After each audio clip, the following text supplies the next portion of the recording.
Saturday Night at the Movies, the podcast that celebrates classic, cult, and current films and the people that made them, and many other aspects of pop culture. I'm your host, Steve Rubin. Our producer is Ben Shrewsbury, and our signature theme was composed by Greg Lehrhoff. Here it's always Saturday night, and our mission is to chronicle film and pop cultural history one memory at a time. Tonight, we welcome an iconic performer in some of Hollywood's most successful film franchises and a producer, writer, and former heavyweight boxing champion, Mr. Jack O'Halloran. So memorable as Non and Superman 1 and 2, but whose filmography also includes King Kong, Dragnet, Farewell My Lovely, Hero and the Terror, and others. Welcome, Jack. Hi, how are you? I'm good. I'm good.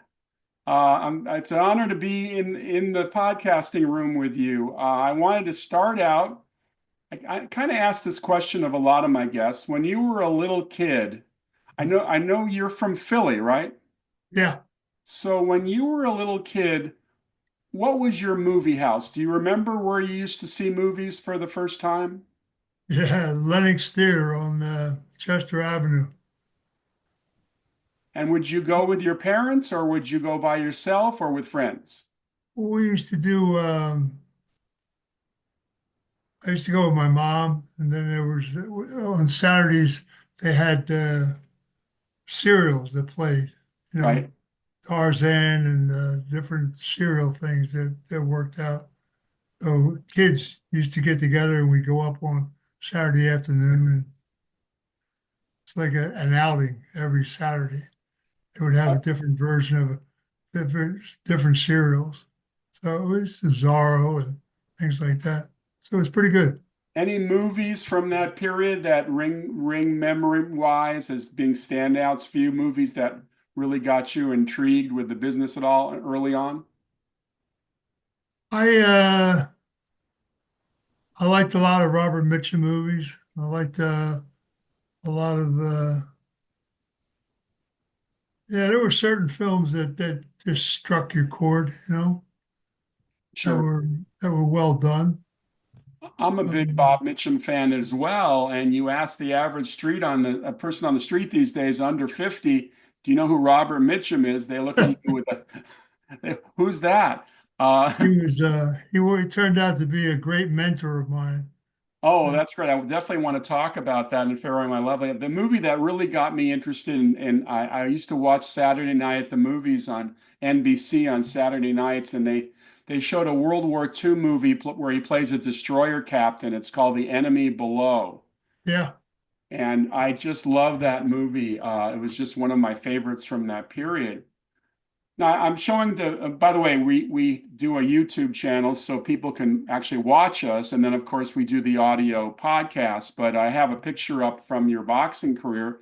You told me that you're fighting a very young George Foreman here. You look great. Um, were you an athletic kid before you got into the boxing side? Would you say you got athletic from the get-go? Oh yeah, I played football, basketball, track and field. I was into sports all my life. So, what led you to specialize in boxing? I was going to play pro football, but in the era that I was there, you couldn't play pro ball until your college class graduated, and they should still have that rule actually. Too many kids leave school early, and so I left early in school, and and I was picked up by the Jets right away. Um, Uh, but you couldn't play that there, so we had what they had like a farm team in Philadelphia. They had a team down in Tinicum. was that the And, era of the Joe Namath Jets? yeah, yeah. Um, and so we would go down there. Christie Brothers. There was several of us that were ready to go into the pros and played there until our eligibility came up. And you played a couple games a week to keep your levels up. And when it came time for me to go and play, I said to Eubank, I wanted to go down to Philadelphia because I had a lot of friends of mine playing in Philly, and they had Sonny Jurgensen was there, and it was a pretty good team. And then the team was sold to Jerry Wallman, and he brought in Joe Kuharich as a coach. And I watched this guy trade a championship football team away in within 3 or 4 months. Traded Jurgensen and McDonald. He traded. It was unbelievable what he did. And Ali had just won the title. So I told some friends of mine in Philly, I said, I could beat that guy. And I wound up in the gymnasium. And I couldn't box amateur because I was already considered a professional because of it being picked up by the Jets. So they didn't have that rule in those days. You couldn't do both. So I went in the gym for several months and started out a professional career in boxing. So you said the owner of the Philly team sold his team, or the owner of the Jets team sold his team?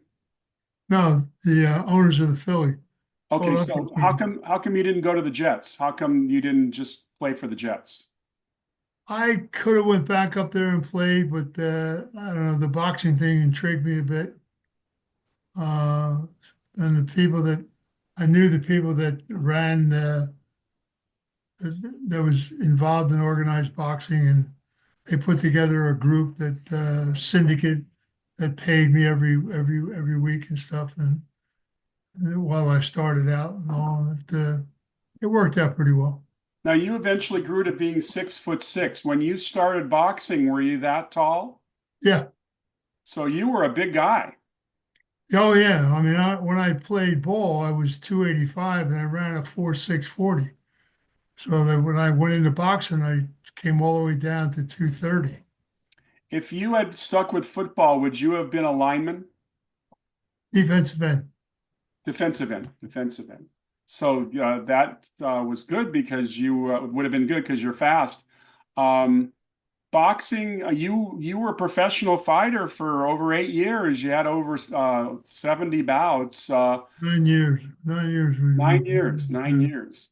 Uh, And in those days you boxed sometimes twice a month. I had a lot of fights within a 9 year period. And who was your today principal? they don't do that. Today they box once a year. I don't know how they do that, but Who keep the who was your trainer? guy named Johnny. Well, first Adolf Taco down in Philadelphia, Right. and a man named Gene Johnson. Gene Johnson was the first trainer that I had.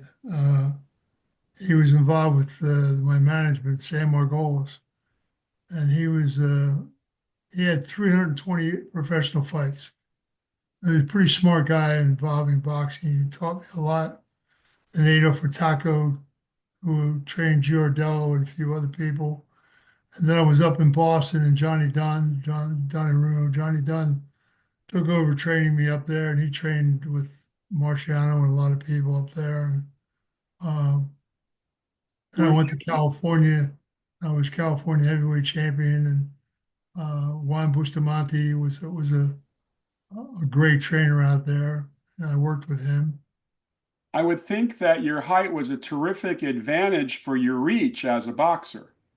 Well, it was. I mean, God gave me a great natural gift, but he also suffered from a disease called acromegalia, which is a tumor of the pituitary gland, which puts out, if your body's making 10% growth hormone, mine was 150% growth hormone. And they tried to tell me after I was like 17 to 0 that I should not be fighting. The guy said, doctor said, how do you do this? Because it causes depression and stuff like that. And Did it indeed cause depression? yeah, but you just went through it. It was just, like, it was a great day job for me. And I was involved in the unions and stuff because of my father and things like that. So you had to have a day job or you got in trouble. And boxing was great. If I went to do some business in Cleveland, I could get a fight in Cleveland. And the only problem is you only trained a week for this fight, a week for that fight. Didn't go to camp and train like these guys do and stuff like that. Bef- So if I lost a lot of hometown decisions, which really you're winning a fight, but you're fighting in someone's hometown. So, and it didn't bother me that much because I was involved in too many other things, and so but I enjoyed the sport. And when I got ready, I fought a lot of world ranked fighters and beat a lot of world ranked fighters. I'd go in the gym and get in shape, and it was pretty good. I enjoyed it. I traveled all around the world boxing in Europe and everything, so it worked out pretty well. Um, a lot of fighters take too many punches, and as later on in career, they seem pretty, well, I guess the phrase is punch drunk. You sound pretty lucid. Sound like you've got your wits I together. never took that many beatings. You didn't take that many beatings. That's good. No, I can fight. I actually had a very good. Like I said, the guy gave me a great gift, and I was fast. I had fast hands, and I could fight. You know, Now and I enjoyed it. I enjoyed going the distance where I should have been knocking people out. I liked the action. It was well, it sounds like you could take a lot of punishment and it wouldn't stop you. Um, you got involved heavily in show business. Did you have any show business connections when you were boxing? They came to me 1967. I was up in Boston fighting, and Steve McQueen came to do the Thomas Crown Affair. And we looked after him, and he and I became good friends. And he begged me, "Come on, man, come down and we'll get you in the movie business. We'll have a good time. Go back to Hollywood." Steve was a great kid, and when I said, no, I was undefeated as a fighter. I said, "I'm looking to get on a journey to fight Muhammad Ali." Um, so Oh, I passed on it. And then in 1970s, I guess it was 72, I knocked out Manuel Ramos, who was the champion of Mexico and ranked number 2 in the world in LA. And they wanted me to do The Great White Hope with James Earl Jones. And I turned that down. They weren't too happy about that, but I turned it down. And then when I retired from boxing, I had an agent in San Diego because when I was California heavyweight champ, I was doing commercials and stuff. And she called me and said, they want you to do a film, and I think you should really consider it. Farewell, My Lovely with Robert Mitchum. So I went up and met the director in New York, and then they flew me out to Hollywood to do a screen test. And I did a screen test with Harry Dean Stanton, and Robert saw the screen test, and he said, it's either him or I don't do the movie. So I blame my career on Robert Mitchum. And what he a became like a mentor of me. He was before great. before we get into Mitchum, I got to go back to McQueen a little bit because as I tell everybody the story, when I was a kid back in '63, I was riding my bike in Culver City. I hear a voice. You tell me where MGM Studios is, and I turned around and it was Steve McQueen in a Ferrari, and he's in a convertible Ferrari talking to me at a stoplight, and I read later on that Steve did not like to talk to adults much. He kept very much to himself. He was a very private person, but he would go out of his way to talk to kids. So it made sense that he had a little chat with me at a stoplight. When you saw McQueen in '68, you obviously weren't a kid, you were an adult. Do you think that he was impressed with you as a fighter? That's what you became comfortable with him? He and I had a lot of common stuff. I mean, he had a tough childhood coming up. Right. Um, and my father was Albert Anastasia, who was the head of Murder Inc., and he was the Anastasia family before it came the Gambino family, and he was intrigued with all that. And so we had some great conversations. Um, and I was a street guy, and he liked to think he was a street guy. But he hung around with a lot of people down in Greenwich Village and stuff like that. Sure, And sure. he had kind of a tough upbringing, and he was I like Steve a lot, and I know he didn't get along with a lot of people. He was tough with people on the set. You're right, he didn't like to converse with adults too much.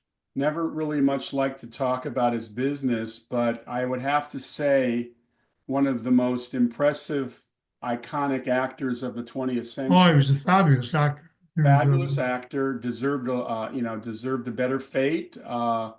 Like a lot of people, he burnt out too soon. He and Clint Eastwood were, contemporaries. They were both born in 1930. Clint Eastwood's, approaching 95 or whatever. McQueen died at 50. But let's go to Mitchum. Mitchum, from a different era, an older era than McQueen. What can you tell us for those of us who never met Mitchum? What could you tell us about Bob Mitchum? he was probably the most well-read man I ever met in my life. And Robert was a man's man. I mean, he was very straightforward. He was a he arranged. I had only met him like at a fight, one or two fights in L.A. because he was a boxing enthusiast. And when I did the picture with him, he arranged for the first day we went to work. They arranged to pick him up, and then he came to pick me up. And we had to drive downtown to L.A. to do because we did a period piece, and we were shooting on location. And we got down to work. He chatted the whole way down, had me laughing, telling me jokes and stuff. And we got down to the set, and the first shot that I was ever going to do in a movie. We got into our monkey suits and wound up. We were standing at the bottom of a set of stairs we had to walk up. And he looked at me. He said, "Read that script, kid." I said, "Read it." I said, "I know your role, Shara Rampling, John Ireland, Harry Dean Stanton." "Yeah, read it third, word for word." He said, "Good. Throw it in the trash can." I said, "What?" He said, "Don't let me catch you doing what thousands of people do in this town, acting." He said, "Just be yourself. Take yourself, put yourself in this character, and walk down the street like you." He said, "You've been a gangster all your life. This guy's perfect for you. Just be you, and this will work out well." And then he taught me all the finer points of, looking through the camera and not looking at it and different positions and stuff like that, and the technical aspects of the business. And he was great. I mean, he was. We did our first shot, and when it was over, they started moving things around and stuff. And I said to him, what is going on here?" He said, "You really don't know, do you?" I said, "Well, I'm asking you." He said, "That's it, kid. That's all there is to it." I said, "That's all there is to this stuff?" He said, "Yeah." I said, "Man, I'm a star." And that became a logo of the picture. Like we got done working that day. He was done first, and I had to go do a couple pickup shots. And I'm saying to myself, "Wow, how am I going to get home? He can't be laying around. He probably already left." And we came in the same car. So I got changed and went down to the motor pool, and he's standing there smoking a cigarette, talking to the driver. And I said, "Wow, man." I said, "You're still here? I thought you'd went home already." So I can't go home without the star now, can I? So Robert he was great. And after the film was over, we continued our friendship on for until he passed away. Now, he said to you that you've been a gangster all life, but you were never a gangster. I mean, your father was Albert Anastasia, but you never were in a gang. No, I was involved in the families. I was involved in my father's world, Oh, so you were involved in that world a little bit. quite a bit. Yeah. Oh, okay. Yeah. Um, I guess it's literally in your blood. Well, Um, I tell you, when they wanted me to do the Great White Hope, Raymond Patriarca, who ran New England, had called Eddie Floyd and they wanted to get me off the streets. And the movie was going to be shot in Spain, so I'd be going away for 6 months. And when they put the film together and they called me to come out, and I met the director and the producer and all, and they're offering me all I had to do was sign a piece of paper. And I was, like I said, I just knocked out Manuel Ramos, and I'm looking to fight for the title. And I said, the guy said, "Well, I thought this was all arranged. You were just going to come in and sign a piece of paper and do the film." And I said, "Nah." I said, "I'm getting ready to fight Muhammad Ali, and I think I'd rather do that." And I passed. And Eddie Foy he ran Fox, and he said, "God, Jack, Raymond put this together. He said, "You're really going to get me in trouble." I said, "Don't worry about it. I'll take care of Raymond." And so I called the old man up and I told him, I said, hey, he said, "We're just trying to keep you out of trouble." I said, "Well, I'm all right." I had a great, I had great mentors. When my father passed away, Meyer Lansky and Frank Costello took my life over and taught me how to stay out of jail. We'll talk about royalty. I'll tell you, those are names that are all over it. Um, if Yeah, Frank was a seriously good person. And Meyer, I loved Meyer. Meyer Lansky was probably one of the smartest men I ever met in my life. did you ever meet Siegel? Bugsy Siegel? Hmm. Yeah, right before he passed away. Oh, interesting. I stayed. Yeah, I met most of the people in New York Sure, sure. and Boston. And I was one of 14 people when I was a kid that was sent across the country, and I was introduced to every Don across the country because it's all to do with my father. And I was when I lived in Europe for 20 years and knew everybody in London and Belgium. Now, And, let me ask you a question because I'm not really up on my history. What was Albert's nationality? Was he Italian or was he oh yeah, Irish? Albert was born in Calabria, Okay, so he and was Italian. he was Calabrian Sicilian. His mother was Sicilian. His father was Calabrian, and when he came over into America, he had to jump off the ship. Came into the country illegally, and he was a powerhouse. Albert was probably the most feared Italian ever come into America. He ran. It was the Anastasia family, and he was introduced to Buckholder, and they formed Charlie Luciano formed Murder Inc. Was that My also father is something Buckholder. that Luciano was involved in, Jack? Charlie, yeah, I knew Charlie well. He was he put together the commission, and my father got rid of about 5 or 6 people that stood in his way, and it was a close relationship there. Sure. My father, my father was my father was against the drug business, and he controlled the ports of America. And what Brando said in The Godfather was actually what my father said.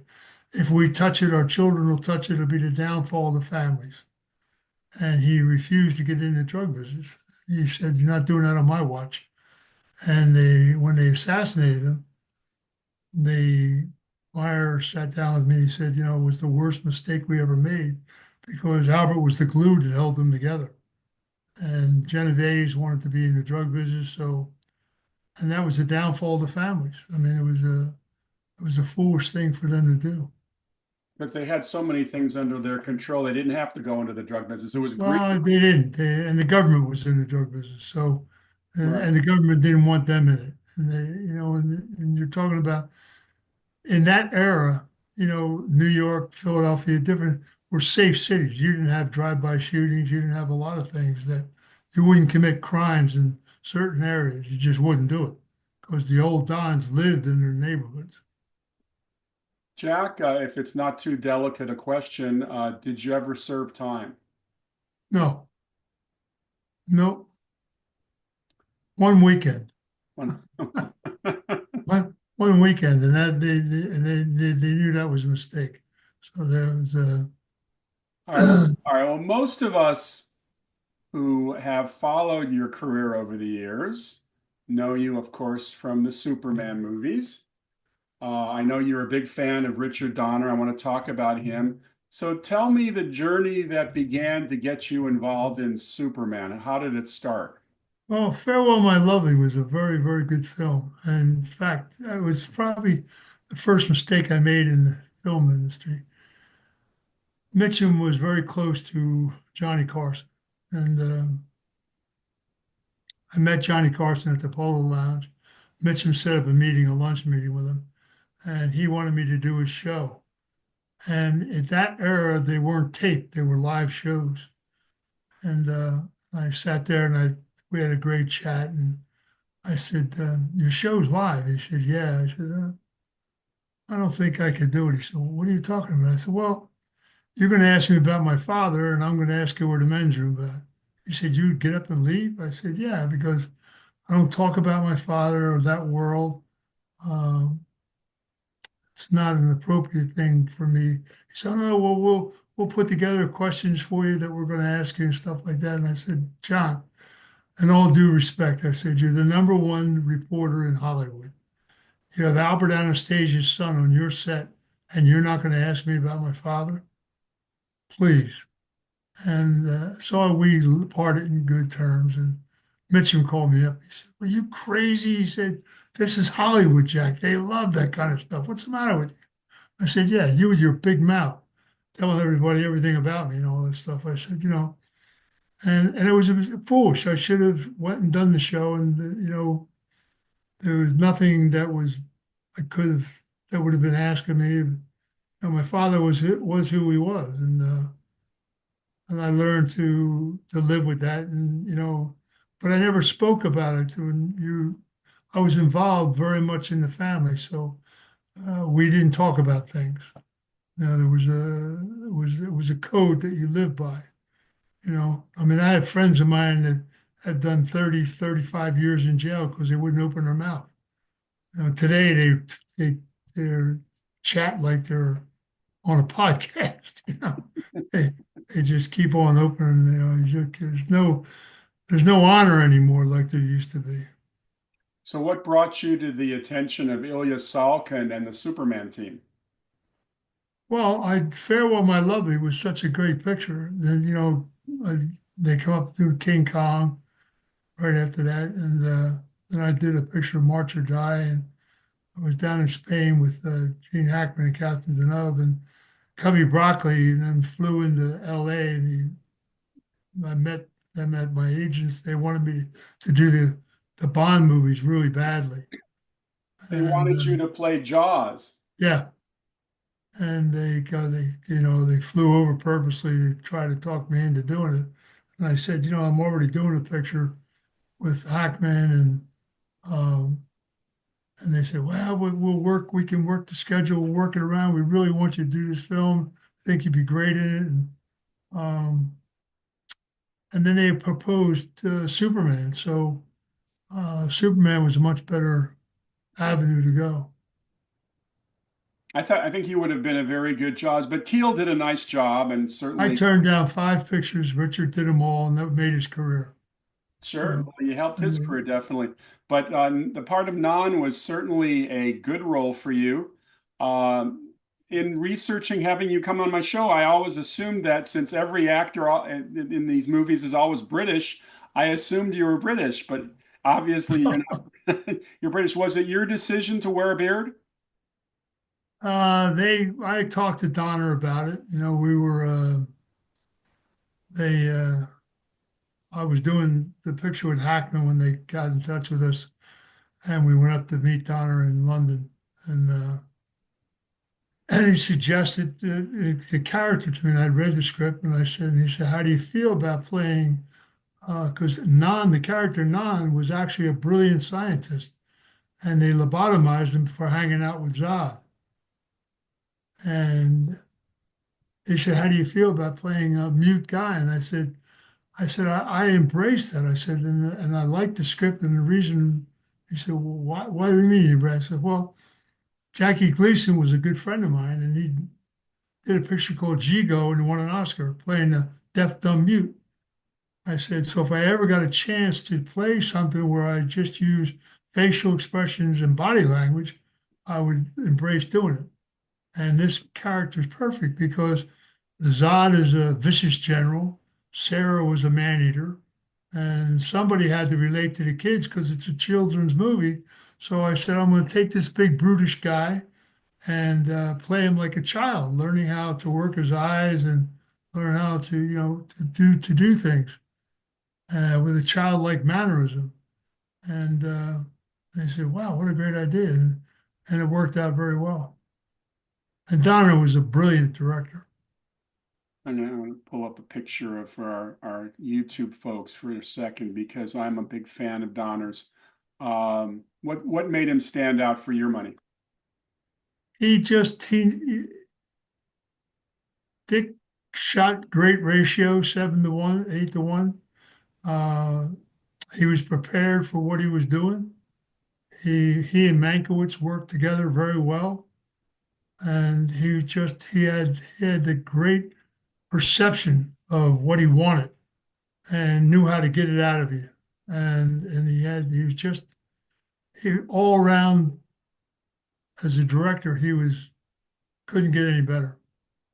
I got to know Tom Mankiewicz pretty well because I've written several books about the making of the James Bond movies, and Tom's script and Donner's direction brought a lightness to the movie, which I think really helped it. I think it's funny, many years later with these Marvel movies, they've brought certain comedy elements to those movies, which make them much more charming.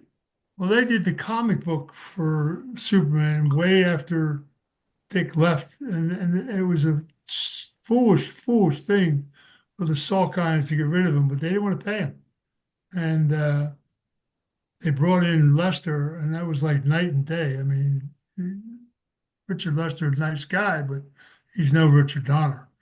And Donner would have went on to make like five. He would have made 5 or 6 Superman movies. He was well into it and still did the comics even after they got rid of him for on the set, and um, he was just a we were doing 1 and 2 together, Right. and he was really into filming too. We had shot like 86% of it, and they had to stop him to finish 1 so they could release 1. And that's why the Donner cut is so element. I don't know if you've ever seen the Donner cut, but to me, it's better than the Lester cut. Tell me about your relationship with Terence Stamp and Sarah Douglas. Did you guys have fun together? Were you a good Oh, relationship? Terry's a brilliant actor. I mean, he was one of the upstart actors in England when he was younger, and his brother was the manager of the Who. Oh, So Terrence got into sex, drugs, and rock and roll, but he was looked at as being an amazing actor. And then he went to India and he got Rolf and he got cleaned up his act and everything, and he came back to do Superman. And Sarah was very young, very pretty lady, and very talented. Sarah was a sweetheart. She's really we're still very good friends today. And Terrence unfortunately suffers from dementia, mm. um, and but amazing actor. Terrence was great to work with. We had a lot of fun, 3 of us. It worked out very well. Now, I was surprised to hear that you and Christopher didn't get along very well. You were very candid about Well, talking. it wasn't that much. Christopher it was his first big movie. He was rather his mother was probably the second wealthiest woman in New Jersey. He was a spoiled child, you know. He went to Juilliard, and he just we were fine, you know. We had one problem, and there was a Italian restaurant in London that a lot of us went and ate at night, and the owner was oh God, let me get rid of this. The owner was a good friend of mine, and they were in there eating one night, and Christopher was in there talking about myself, my father, and things that he shouldn't have been talking about because he didn't know what he was talking about, just the mafia stories and stuff like that. And the owner called me on the phone. He said, "Jack, how well do you know this kid, Christopher Reeve?" I said, "Well, we're doing a film together." I said, "I steered most of the people to his restaurant because it was the only real Italian restaurant in London." And Next day I went to work and I grabbed him and we went into a room and had a conversation and I sorted it out. I told him, I said, very disrespectful what you did. And next time you mention my name, put Mr. in front of it. And when we went out into the hallway, he became Superman. You can't talk to me that way. Who do you think you are? Blah, blah, blah. I grabbed him. I had him against the wall. I was just getting ready to smack him. And Donner jumped up in my ear and whispered, Jack, not in the face. Don't hit him in the face. And that's what I did. I broke up laughing.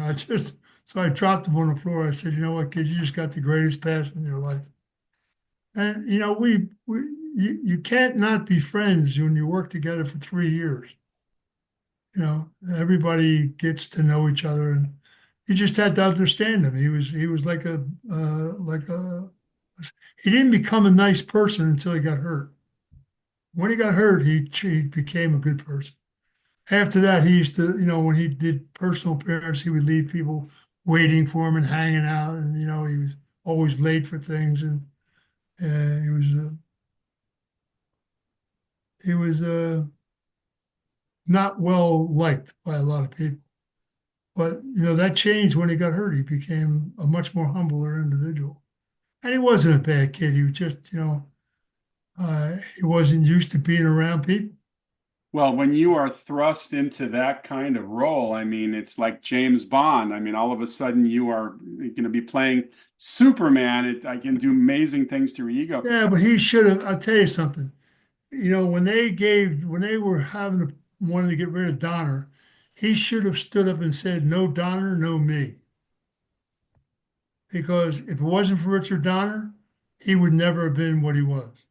Donner got a performance out of him. When he interviewed for him, he weighed 170 pounds, skinny kid. And Donner saw something in him that he thought he could bring out. And they got the kid that played Darth Vader, who was a bodybuilder, and myself. And we sat down. I said to him, you don't want to pump him up. You want to cut him like Steve Reeves.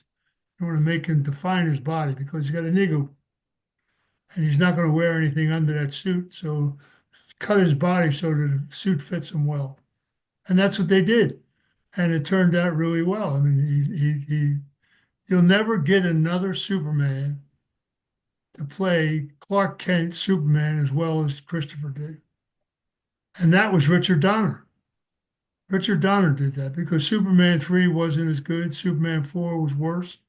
They got progressively better. Even Well, they got darker and darker. And right. Superman 4 was done by Cannon, actually, and Christopher wrote the script for it. And it was diabolical. I mean, God, I couldn't even watch it. But it got worse as it went down the street. And there was the 1 and 2 were probably the best that were ever done. And it was done the all-American way. We locked people up. We weren't, today the superhero pictures, the superheroes are killing more people than the villains are. It's getting kind of ridiculous. They're And I think it's destroying. leading to a lot of problems that these young kids carrying guns to school and stuff. And I just, it's sad. It really is. Well, speaking of Canon, you go over to Canon to work on a picture called Hero and the Terror. And I have to tell you, I knew about this picture because back in the 80s, I got to know Michael Blodgett. Michael Blodgett obviously wrote the novel the movie was based on. And I knew he had written this as his second book. I think his first book was called Captain Blood, and I got to know him a little socially. And then I just never saw Hero. And then I looked at the credit. Obviously, I wanted to see it because I knew I'd be interviewing you. But it has stars Chuck Norris, who I've worked with. My Probably the friend, best movie he ever did. I think you're right, and it has a lot of people I've worked with in the past. In fact, one of my good friends. Do you know Branscombe Richmond? I know who he is. Yeah. Yeah, big Hawaiian actor. He has a small part in the movie. A lot of good actors. Did you have fun making that one? Oh yeah, I mean, we had a good time doing that picture, because he's a physical guy, and I said, we don't need stunt people to do this. Let's do it. let's just get it on. He said, well, but I said, don't worry about it. I said, you can't hurt me. I said, you're going to throw punches at me, believe me. I've had enough pro fights. I said, and he was a martial artist, and I studied a form of martial arts called Pakwa for 50 years. And so we had a lot in common about martial arts and stuff. And Bruce Lee was a good friend of mine. No, really, really. So I knew a lot about the martial arts, and and Chuck was prolific in it. He was pretty good in martial arts, but it was so we had a good time doing it. It was an interesting film, and it was another interesting character for me to do. Playing another mute guy, uh, Right. and using body language and facial expressions. And they put this big body mold on me so I could look much heavier than I was and stuff. And For the viewers and listeners who haven't seen Hero and the Terror, basically, Jack is playing a serial killer, knocking off women in Los Angeles, and Chuck plays a cop who at first encounters Jack in the first scene in the movie down by the beach, and is traumatized by it and has PTSD from it, and eventually clash. And one of the great action sequences at the end of the movie, I mean, my goodness. You practically tear down the whole Wiltern Theater, which was the principal set. And I remember going to the Wiltern Theater when I was a little kid. And I remember the thing I remember about the Wiltern was the lobby was like 10 times bigger than ever any lobby I'd ever been in. it And was big, yeah, it it was was. big. And that was an iconic theater. And I guess most of the movie was shot there. Yeah, we shot a lot of it there. And then another guy I knew on your set, sadly, who died very young, was Steve James. Steve James was a good guy. God, what a good actor and a nice fellow. Yeah, we Very got on nice well. fella. It was actually a good crew. I mean, they just never pushed the movie the way they should have, I thought, because again, it's Canon did it, and they didn't have the P&A money and stuff like that, and they didn't promote the film as well as they should have because it was actually a great film. And I remember when I went to a screening before they released it, we had a couple screenings, and the press people and stuff wanted to see it. And I was talking to one of the guys. I said, well, how come you came to see the film? He said, 80% of the people came to see this movie because you're in it. There you go. There you go. I said, Now, wow, that's pretty good. did you, during this period when you were doing Superman and March or Die and Hero and the Terror, did you hire a publicist? Was somebody getting your name out there, or was that something No, you I did it all myself. you did it all yourself? Got it. Got Yeah. it. Now I let's never, talk. I Oh, never, it's one of the foolish things I did. I didn't hang out in Hollywood. You know, I didn't go to a lot of affairs and stuff. I hung out with Mitchum and a few other people that I really liked in the business. But I didn't go to all the affairs and stuff like that. And Mitchum never went to the Oscars that much. And I asked him why. I said, he said, well, the day they give me an Oscar, I'll go. let me ask And you a question about your boxing career. Looking back on it today, and you never did get the shot against Ali. Do you feel pretty confident that if you had gotten in the ring with Muhammad Ali, you would have done well? I'll tell you a funny story. He called me on the phone one day. We were good friends. Called me on the phone one day. He says, you got to do me a favor. I said, I'll do you a favor. Sign a contract. Yeah, we'll get to that. He said, but you got to do me a favor. I said, what's the favor? He said, and I was California heavyweight champ. I was in San Diego and I was knocking guys out left and right. And he said, you're fighting my brother, Rahman Ali. I said, Rahman Ali's your brother? He said, yeah. He said, get him out of boxing, will you? I said, Rockman's yours. So I felt, oh God, I better go in the gym a couple of days. So I knocked him out in the ninth round. He never fought again. In fact, I felt bad for him. His mother was there. I went back in the dressing room to see him to make sure he was okay afterwards. And he looked at me and said, my God, you hit hard. And I said, wait a minute. You're a Muslim, man. What do you know about God? I must have hit you awful hard. And and and Ali and I, we chatted about what we were going to do. And then I had a fight with Alvin Blue Lewis, who went 13 rounds with Muhammad Ali in Ireland, and he came home and he beat Terrell and he beat another guy. And they were looking to make another title fight for him. He was from Detroit. And if he beat me, he would have gotten another shot at Ali. So they called me on the phone in California and they asked me if I would fight Alvin Blue Lewis in Detroit. And I said, when? They said, next week. I said, yeah. I said, but will you give me a license? Because California had taken my license away over some organized crime stuff, which was all bullshit, which we straightened out anyway. And so they said, yeah, yeah, no problem. We'll give you a license. So I went out and I fought Alvin Blue Lewis and beat him to death. I mean, I beat him badly, actually. And then I got on a plane. I went to see Ali. I said, okay, I just beat this clown Alvin Blue Lewis, who was ranked number 2 in the world. Time for you and I to get it on. And he said, Jack, he said, if I give you a fight, are you really going to try and beat me? I said, I'll tell you what, champ. For the very first time in my career, I will go to camp like you do and spend 8 weeks in camp. And when you come in the ring, bring a gun with you because you're going to need it. And we were sitting in the restaurant. I said, 2 steaks, please. But he was great. I mean, we were up at the camp that day, and he said, and there was a lot of press people around because he was getting ready to do something. And he said, "Come here, Jack. Let's go in this room over here." So we went into a dressing room and closed the door. All the press guys are up at the door wondering what's going on. And we're kicking the door and punching the door and screaming at each other. They thought we were in there fighting. And he opened the door and they're all standing there waiting for this bloodbath to come out. And Ali said, "Gotcha." You know, he was 1-on-1. He was the greatest guy you ever want to meet. But George taught him when he was younger. He said, if you start this rhetoric with people, he said 50% of the people will come to see you lose, 50% will come to see you win, but you'll have 100% of the crowd. And he was right. Ali was the first one that brought money to boxing. He opened the door. Jack, He was would a you, great athlete. No matter what sport he ever tried, he would have been great at. Jack, would you say that Ali was the best fighter you ever saw? Uh, he was in the heavyweight division, yeah. Um, I think one of the greatest fighters that I knew was Willie Pep.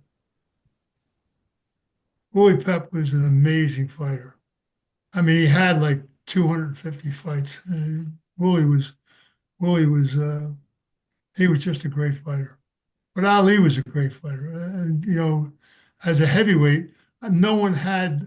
I mean, Joe Louis was a great heavyweight fighter and great champion, but he didn't have the foot speed that Ali had. Joe had fast hands, but he didn't have the body movement that Muhammad Ali had. Ali was, I remember when he fought Foreman, and he called me on the phone. He said, Jack, tell me about George Foreman. And I said, I think he suffers from sickle cell. I said, I think he gets tired. Because when I fought him, I took the fight on a week's notice. I heard him in the second round. Like George and I became very good friends. Oh, shoot. Hold on just 1 second. No worries. Jay, I got to call you back. Can I call you back in 10 minutes? Can I call you back in 10 minutes? I'm doing a podcast, but I need to talk to you, so I'll call you back. Thanks. Guy from Let's Detroit, talk. Jay Let's, Towers. You know Jay Towers? I'm sorry, what's the name? You know Jay Towers? No, I don't know Jay He Towers. does the big guy in Detroit, podcasts and stuff like that. Oh, Good okay. guy. Should meet him. He's actually a good guy. Jack, let's talk a little So bit before we end our conversation. Let's talk about a little bit what you're up to these days. What's making you what's connecting you to the planet? What are you working on? I wrote a book called Family Legacy, and we're going to make a film, and we're Oh, doing which I found to be amazing. What they did these video games. Family Legacy is about my father's life and my entire involvement with it, and we talk about the Kennedy assassination in it. and what really happened, which no one ever tells the truth about. And I was there, so I know exactly what happened and why he got killed. And the ironic part of it was that his brother Bobby was his second skin his whole career. And he became Attorney General, but his father told Jack, make your brother Attorney General. And Bobby went after everybody, Hoffa, Giancana, the Mafia, everybody. And four people went to see him before Jack went to Dallas. One of them being Adlai Stevenson, and said, please don't let your brother go to Texas. The animosity Didn't down there. Adlai Stevenson get hit when he was in Dallas? Didn't Yeah, Stevenson have that encounter? yeah. So he went to him and said, told Bobby, don't let your brother go there. And Bobby didn't go before, he wasn't there during, and he never went after because he knew his brother was going to die that day. And it took them 6 months to reroute that thing down Dealey Plaza. Now you got the President of the United States in an open car, the Bird building above him, with all the windows open, the people walking around, the train station there with the bridge that went over Dealey Plaza, and people coming off the train and walking across that. Woody Harrelson's father being one of them, who was a hit guy for New Orleans. There were 30 people there that day that could have done an assassination. There were 13 shots fired. Kennedy got hit 3 times. First time he got hit in the throat. Johnny Roselli was in a cauldron down in the street, shot him, hit him in the throat. Second time he got hit in his lower back. They didn't talk about that for 10 years. And the third time was Rick DeGreer, was the driver of the car, turned and shot him and hit him in front of his head, and the back of his head blew out. Now, if he was getting shot from the Bird building, he would have been shot in the back of his head, and the front of his head would have come out. So there was a prison directly across from the Bird building, looking straight at the window that Oswald was supposed to be at. Oswald wasn't even in the building. There were two dark complected guys and one white guy with a mail order rifle. That rifle you couldn't shit for 1,000 yards of accuracy, forget about it. And especially shooting 3 shots with a bolt action rifle in 28 seconds with any kind of accuracy, forget about that. If anybody knows anything about weapons, they'll tell you that that's farce. It never happened. It So they sounds like, shot the thing yeah, 3 times, make noise. But it sounds like you probably liked that Oliver Stone movie, JFK. Did you think that had some good stuff in it? Oliver was, yeah, had some good stuff. And Oliver's had done a follow-up of even further detail. Mhm. And you had to, I don't know if you've ever seen the Zapruder tape. The Zapruder tape shows there was 4 frames cut out of it.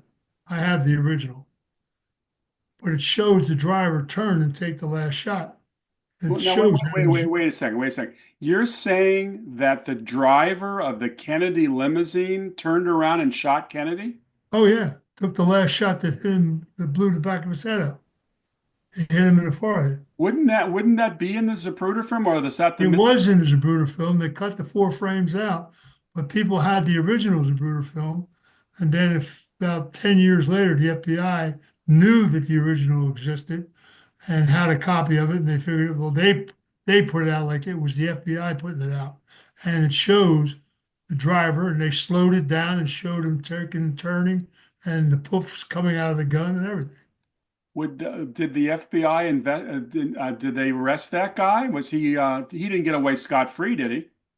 Yeah, died. He died. He did a deathbed acknowledgement that he shot the guy. And now you have, I mean, if you ever see the Zapruder tape, there's nobody from the Secret Service beside Kennedy's car. They were all behind it. And after the gunshots, they all ran up to it. And Jackie was trying to get out of the car, and they said, "Oh, she's trying to scrape his brains together." That's bullshit. She thought they were going to kill her. She was trying to get out of the car, and the Secret Service guy grabbed her and whispered in her ear, "If you say one word about what you just seen, we'll kill your kids." Holy shit! And she never opened her mouth. She wrote a great diary that she kept. And when she passed away, her son was going to go to Hollywood and make a movie out of her diary. And they killed him. He died in the plane crash. He was, first of all, he was 4 hours late for taking a trip over to one of the islands off in New York there. And he was high as a kite with his girlfriend. And he was not checked out on an instrument panel. And the plane blew up. He died. Story died. No one's ever heard of her diary since. What an amazing story, Jack. I Um, mean, you ever seen her diary? no, and I've never seen the full Zapruder film. So you're telling me in your possession is the full Zapruder film with those frames, and you can see on those frames the guy taking the shot? Yeah. Wow. Crazy, crazy, crazy. Well, listen, thank you for sharing that. I've always been a student of that whole arena. I went to Dallas to see Well, the it was due to the sins of the father. In the Depression, Joe Kennedy did a short sell. First of all, Joe Kennedy was under thumb in Chicago because of the booze bootlegging. burning prohibition. Yeah. He and the guy from Newark that owned Fleischman Liquor, they had a warehouse up in Canada. And Joe was married to his father-in-law, controlled all the liquor of Scotland and everything. So he had access to it, and they took it, and they were bootlegging down into America. And he had a load of booze that was to go to the Purple Gang. And the Purple Gang were a serious group of people from Detroit, Jewish killers. And he sold that load to someone else for more money. And they turned around and said, you know, Sunshine, you're a dead man. And he ran home to Honey Fitzgerald, his father-in-law, and he said, you know, and Honey said, I can't help you against those guys. You got to go to Chicago. And he went and sat down with Joe Esposito, the first Don of Chicago. And he said to him, you know, you're a great earner, kid. You go back to Boston. I'll take care of the Purple Gang, but you belong to us now. And he was under thumb to Chicago for the rest of a lot of years. And in 1926, they went to him and they said, we want you to do something for us. And he put the shorts up because the investors of Europe had invested a lot of money into America and they weren't getting the return back that they thought they should be getting. So they had he formed this short cell and was aimed at 30 companies in Europe. One of them, owned by the Rothschilds, that was run by Jackie Kennedy's father, Black Jack Bouvier. And Black Jack Bouvier drank himself to death over the company went bankrupt. And Jackie Kennedy's mother swore allegiance. She groomed her daughter to marry Jack Kennedy to get her money back. And Joe Kennedy they sat him down. They had what they called the Harrison Club in Illinois, which was like the New York Athletic Club, was a very political place. And they said to Joe, we want you to do something for us. And he arranged this short sale against Europe. And that caused, then the Depression came. And these guys never forgave him for that. Wow. And What his a story. first son, young Joe Kennedy, was a great pilot. They talked him, he was 14 days, he was getting mustered out of the service. They talked him into test piloting plane that they were going to use as a kamikaze plane into the German munition factories and possibly end the war. And he test piloted the plane blew up, he died, first son gone. Jack, second son gone. They killed Bobby and they disgraced Teddy because they made an allegiance that another Kennedy would never walk across the White House door again. Wow. Well, listen, I hope your movie gets made. Do you think you might be lining up financing for it? Is it in We're play? just about there. Yeah, we're just about there. My good luck with Been a it. while, the pandemic and stuff, but yeah, we're just about to. But I'm amazed at these video games. Video games make more money than the movies Oh, do. I know. I know. Well, And we have been listening to a great conversation with Jack O'Halloran. So many facets of his life are fascinating, from boxing to the movies to his family legacy and this fascinating story about the Kennedy assassination. You have been listening to and watching Saturday Night at the Movies. I'm your host, Steve Rubin. Our producer is Ben Shrewsbury. If you like what you're listening to or watching, please give us a nice comment if you're inclined to. I'm also a co-host of the podcast Tales from Hollywoodland, which I think so many of you have already heard, where we talk about bigger subjects and film genres, and we have guests as well. You can Google Tales from Hollywoodland, just like you can Google Stephen J. Rubin's Saturday Night the Movies. Thank you, everybody. Thank you, Jack. Thank you.